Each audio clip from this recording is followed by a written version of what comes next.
Okay, travel and tours, part one. We're returning to, let's say, the chronological telling of the story with some intermezzo. Maybe once in a while, when the president requires it, we'll just blow off steam here and talk about the challenges of the pandemic, of moving out to wherever fate takes us. But anyway, I was talking about Sharika, about some trips, camps, about school, university, my Jordanian fucked up student, a doctor now because of the magnanimity, munificence of this guy, and his tremendous aptitudes of teaching others. Now that's bullshit. So after an initial elan and enthusiasm, not really ecstasy, and I wasn't quite ecstatic with the mathematics and physics of first year university, but I was doing very well, as I said, so well that I took the trouble of being the teacher of one of the students, an Arab guy with a mustache and controller wife, not controller like in Brave New World, but controlling the buses to see if you have a ticket. A fat woman of obnoxious, with an obnoxious presence. But anyway, so if mathematics and physics were such such an easy thing, such easy to play instruments, or whatever we could call them, it was a different challenge with girls. So alas, I fell in love. I mentioned Thomas Mann and his skepticism, or one character's disinclination to use these words easily. Love, friendship, you can find only in art, books, novels. The argument was in the story of Thomas Mann. So whatever it was, infatuation, let's say, it happened, but there was no high point, which means I didn't have sex with with a woman or a man. With a man, I never had sex, but with a woman, I only had sex when I was, I guess, about 19 or 20, well into the first year. In fact, it looks like after the end of the first year of school. So it's 19 towards 20 anyway, because in the camp, studying camp where this Jordanian was with me, and we went to Petroshan, I was still not there yet. I mean, we went to this place of where sex was all over the walls and in the air, and women invited, and libertinage and whatever.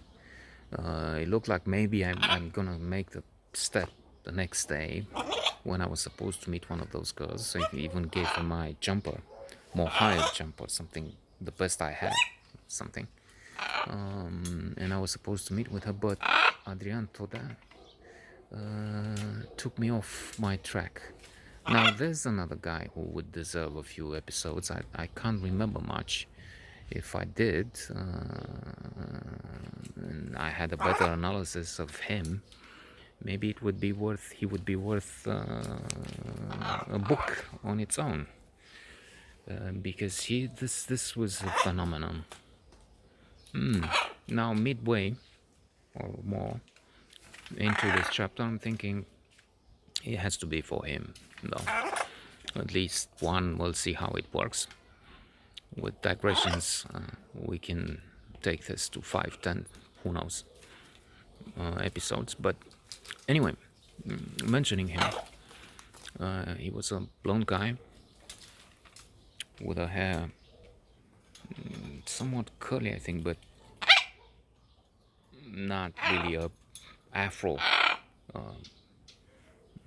What I think used to be called an afro coiffure, but still, if it wasn't all over and huge, it was a strange, suitable for him.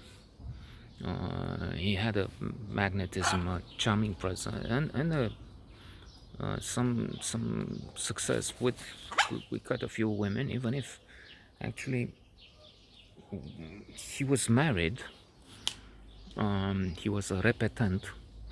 He lost 1 year. I mean, he couldn't pass. He didn't care. He was brilliant. Not in geology, but in books, in the manner of speaking, in attitude. Len Pop. He was easygoing. He was positive. He was amused and amusing. Bohemian. Len Pop is the equivalent of wood. Pop is. But he was serene. He was Zen-like. I don't know if a Buddhist attitude. Sometimes he could be reckless. I mean, this floating over things. This taking everything with more or less with a detachment, with a positivity, with an interested look, but also I couldn't care less view of things. An intellectual, I was going to say sophistication, but that might be the wrong word. I mean, I don't think he had the brain of Umberto Eco, let's just say, and he wasn't really that scholarly. I mean, he read a lot. That's the general idea. I don't know how much, but I'm tempted to say not little enough to say he was just aware of Shakespeare and heard of Romeo and Juliet. No, way more than that. But at the same time, with his lifestyle, I mean, moving from here to there, always into partying, drinking, smoking is not. I mean, at that moment in time, it was neither here nor there. I mean, it wasn't really seen as a vice. And, I mean, now smoking is so wrong. It's clearly an issue if somebody is smoking, I guess. Maybe it's a statement, maybe it's really being rebellious with everybody staying away, afraid, knowing what will get you. Most likely, always I hear this counter example. Yeah, but I have a grandfather who smoked, and yeah, well, he's the exception. There's one of your grandfather and 100 others who died in pain. Anyway, so returning to his lifestyle, and he was too gregarious, too much into socializing, intellectual conversation. He had a friend who was also superior and rather refined. Capano, that's the nickname. Porekla, I have no idea what his real name was. A fan of Liverpool, Capano. So Adi Todea was from Brasov. He's the one I learned from about the unrest, the march through Brasov against Ceausescu and the regime, which took place a couple of more years, 4 years before the revolution, which some dismiss as an uprising, a rebellion, or a coup d'etat organized by the Russians. Always into conspiracy theories. Maybe there was some elements, something, but I have such an allergy to mentioning conspiracies that now I will tend to refuse some elements which are there, even because yes, the conspiracies and theories are so much associated with idiots like Trump, Bolsonaro, and whatever, that even legitimate conspiracies are now, if not anathema, rather repulsive. So anyway, I think I will return to Todea. Not so many stories there, though. But this guy was really something. He was a superhero in terms of